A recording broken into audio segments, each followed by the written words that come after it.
Right. So here we are live today. Road to 50 million. I am excited today. I want to talk about magic meetings. And magic meetings. Meetings are things that are, they're all kinds of things, right? I mean, you might have meetings. I have many meetings a week, and you might too. Maybe if you have a business where meeting new people is a critical part of your income, you have meetings. Maybe if you sell insurance, maybe if you're a financial planner, maybe if you're an entrepreneur and you go get customers. Now, if you have a store where people come, like I had a friend in Phoenix who ran a pool cleaning and pool supply business. So he had both. He had a store where people came and bought pool supplies, and he also had meetings with people because he'd go to their home, or one of his crew would go to the home and clean pools and stuff. Now, he's not in business anymore because he just retired. But he used to do that, and he did it for many years, and he was quite good at it. The magic of meetings is three things. One, do you know why you're having the meeting? Like, what is the outcome? I don't know about you, but you may have been in some corporate setting or business setting where you had meetings all the time and you weren't sure what the point was. Like, you had meetings that were regularly scheduled and they were just sort of there. Now, my road to 50 million, as you know, is a commitment to help 50 million people to discover and serve with their divine gifts. Now, why would I be talking about meetings in my road to 50 million? Well, here's why. Discovering and serving with your divine gifts doesn't always, but often includes creating business, creating clients, serving people. And my wife and I, who's my business partner, Joy, and I've talked about her lots of times. In fact, I'll have her on with me one of these days. She and I have created a business, and the business has lots of pieces to it. Joy is a book publisher, and she's a fabulous publisher. Her stuff is beautiful. She has a 100% track record. Think about this, a 100% track record of getting every single author to a number one bestseller position. What an amazing thing to have that track record and that skill. And I'm looking over here at my clock for a second. Sorry about that. But anyway, so we also have a business that supports my coaching business. So we have products like Live Without Fear and Create Time for Joy and Productivity and how to have endless energy and how to write books and how to create courses. Those are some of the mechanical things that I do in my coaching practice. Now, you have gifts and talents. I know you do. I know you do. And the reason is because you were created for the same purpose and in the same manner that I was. I'm not talking about conception in a mother and 9 months later baby pops out. Of course, that's that. But I'm talking about that essence, that spirit that's in all of us, right?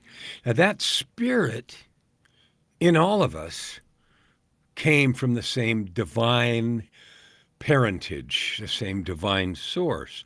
And so when I think about that, the pedigree of your earth life, you may have, who your, parents are and their parents and parents, and maybe back 2 or 3 generations.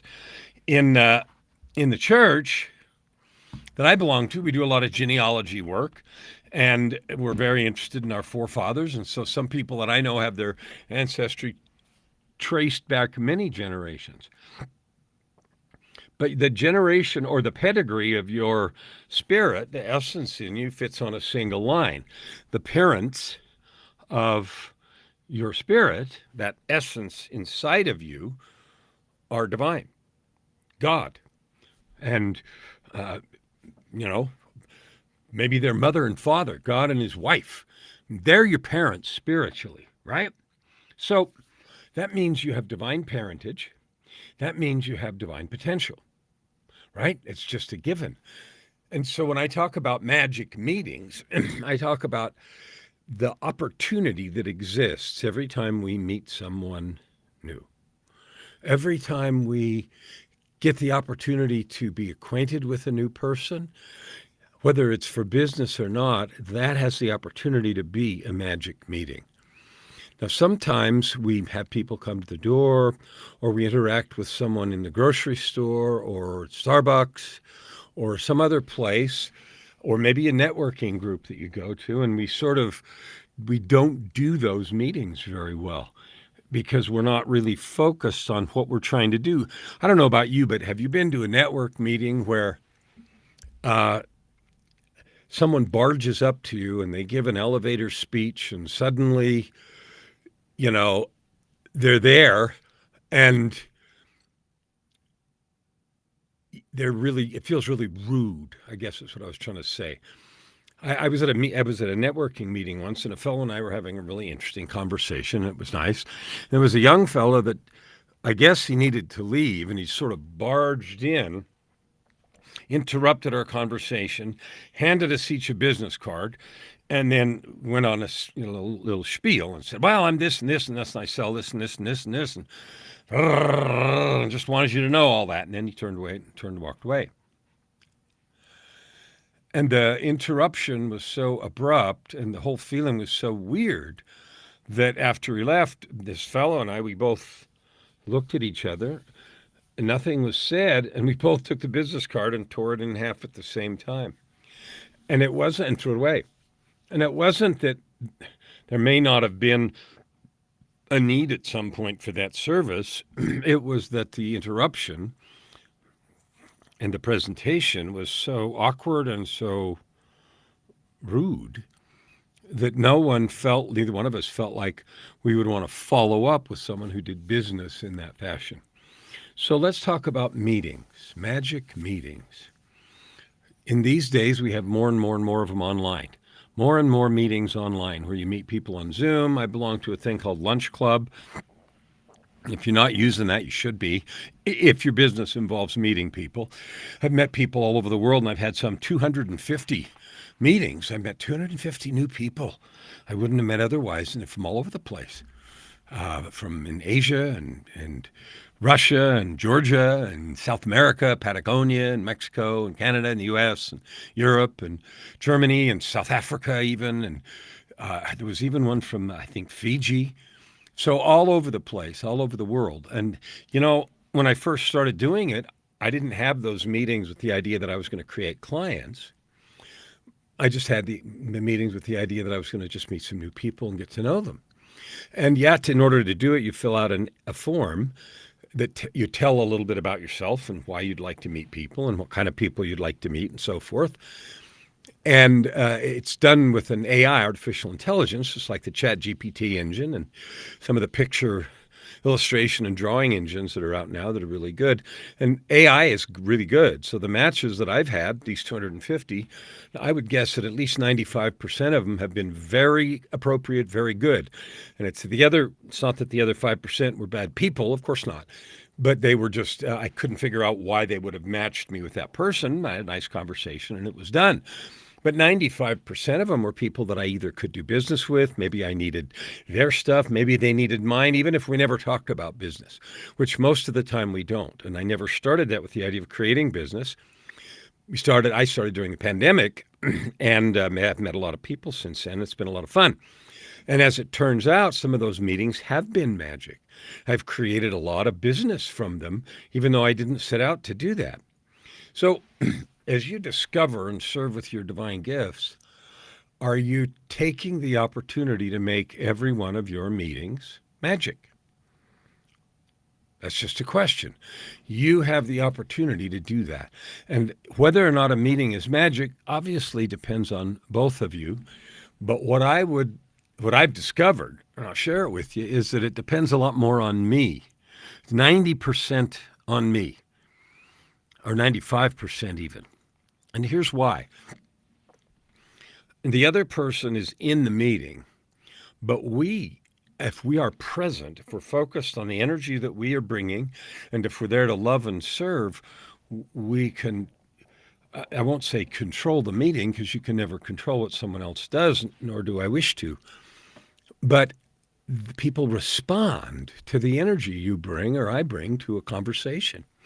And if I come to the conversation very interested in learning about them, what their life's like, what they're doing, what they love, what's going well, what's not going well right now, why they're there at the networking meeting or on lunch club or wherever we met, nearly always the meeting goes well, the energy is positive, and I learn lots of cool stuff about lots of people. Isn't that fun? And because I come and I'm really, really interested in them, in what they're doing, what they have to say, who they're being, and all the rest, then they willingly share. Like I've rarely, once, I had one meeting out of the 250, and this is talking about lunch club, and this is true for networking meetings too, where someone said, wow, you're asking a lot of questions. And it was clear that it was a surprise. And so I needed to slow down a little bit. It may have been an uncomfortable pace, but that's one meeting out of 250. And the meeting went okay anyway. I just slowed down and, changed the topics a little bit and shared more. And then it got back exactly in a good energy space. So if you want to have magic meetings are meetings where you get to love someone. You get to know them well enough to love them. You get to know them well enough to see if there's something you can do to serve them. And then and only then are you in a position to understand if there's some follow-up that's appropriate, and it might be business and it might be some other thing. And then you get to decide how and when to do that follow-up.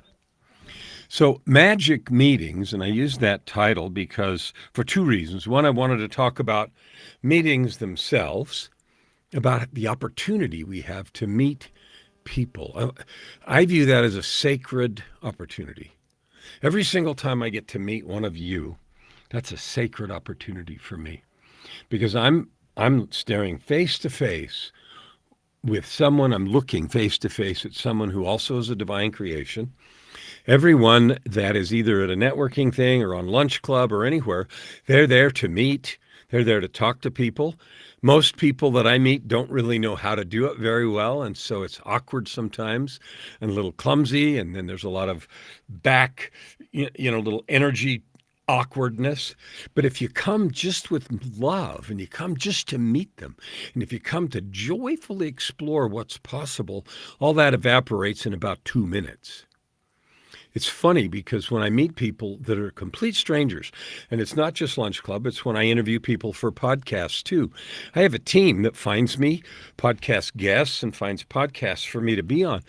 And I'll either meet the guest for a minute just before we go to do the podcast, or I'll meet the host for a few minutes. And in just 2 or 3 minutes, we can create a space of sharing, of good stuff where everything feels good and the energy is clear, and we know we're doing there.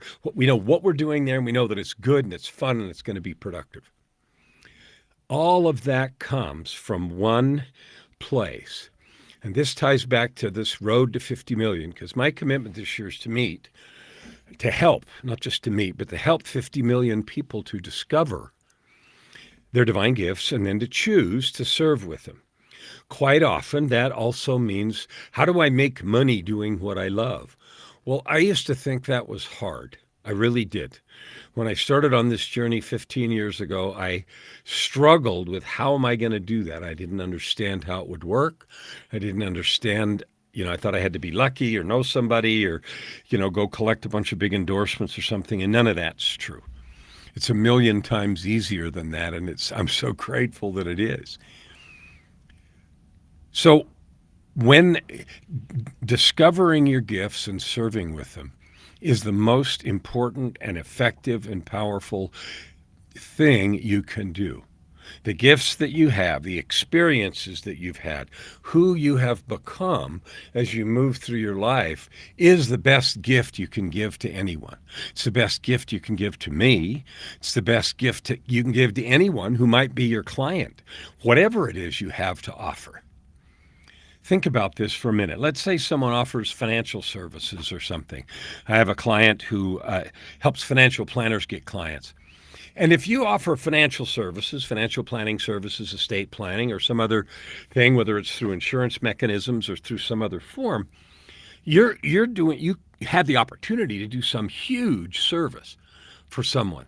Now, if you come at that meeting, whether especially the first meeting, and your feeling is you want to hurry up and sell them the largest package you can, close the deal, and get out of there, that energy is going to poison the meeting, and most likely you won't do anything.